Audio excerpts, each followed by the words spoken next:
থালাপাতি বিজয় কেন মন্ত্রী বানাচ্ছে ওই হিজাবি বোন ফাতেমা তাহলিয়াকে? কারণটা জেনে আমি অবাক হলাম। আপনারা জানেন এই যে কিছুদিন আগে যে তামিলনাড়ুতে যে নির্বাচন হলো, ওইখানকার সম্ভবত সিনেমার নায়ক টালিউড না ঢালিউড কি ঘোড়ার ডিম বলে, তো এটার একজন নায়ক থালাপাতি বিজয়, যিনি মুসলমানদের পক্ষে অবস্থান নিয়েছেন এবং বিজিত হওয়ার পরেও তিনি বলেছেন যে কোনো মুসলমানদের উপর যদি কোনো নির্যাতন করা হয়, যে হিন্দুই নির্যাতন করবে তাকে আইনের আওতা নিয়ে আসা হবে, উপযুক্ত শাস্তির ব্যবস্থা তাকে করা হবে।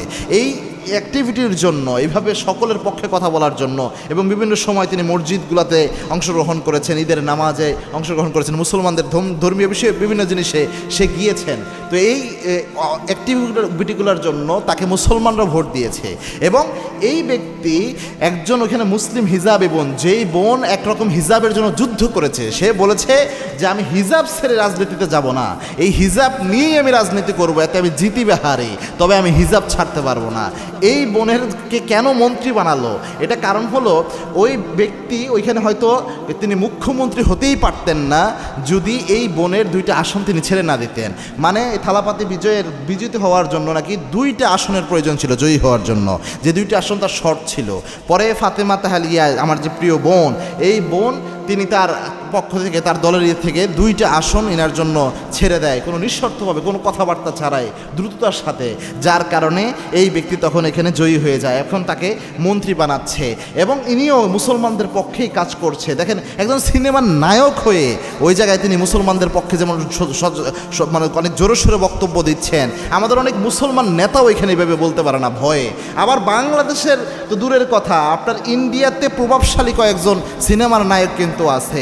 আপনারা নামধারী মুসলিম যারা, আপনি দেখেন শাহরুখ খান, সালমান খান, এরা কিন্তু নামধারী মুসলিম। আমির খান একজন অমুসলিম, সে মুসলমানদের পক্ষে কথা বলে ওই দেশে থেকে, অথচ এরা নামধারী মুসলমান।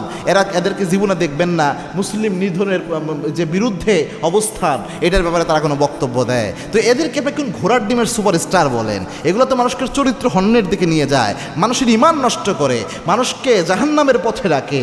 এটা তো করেই, আবার মানুষের পক্ষেও অবস্থান নিতে পারে না, জালেমের পক্ষে অবস্থান নিয়ে মাজলুমের বিপক্ষে দাঁড়ায়। এই ধরনের ব্যক্তিদের উপর ধিক্কার।